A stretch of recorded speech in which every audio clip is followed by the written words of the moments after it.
Una po sa ating mga balita, unahin ang kapakanan ng taong bayan para sa pag-unlad ng bayan.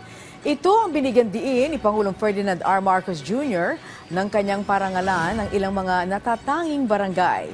Ayon sa Pangulo, mahalagang maramdaman ng mga Pilipino ang serbisyo sa kanila ng gobyerno. Si Clazel Pardilla sa sentro ng balita. Tinapay kapalitang plastic bottle.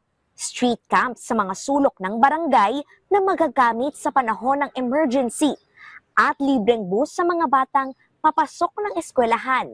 Ilan lamang yan sa mga natatanging programang inilunsad ng 10 outstanding barangay na pinarangalan ni Pangulong Ferdinand R. Marcos Jr. sa Galing Po Awards 2025.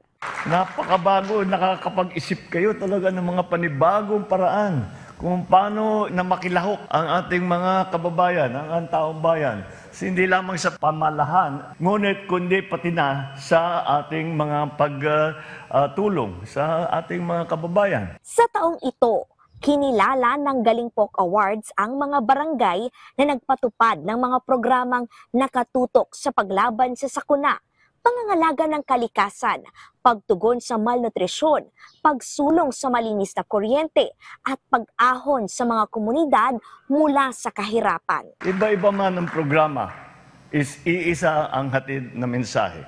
Kapag tinutugunan natin ang pangangailangan ng tao, nagdudulot ito ng magandang pagbabago. Ayon kay Pangulong Marcos, ang tagumpay ng mga nanalong barangay ay refleksyon ng tapat at maayos na pamamahala ay hindi lamang nasa kamay ng national government.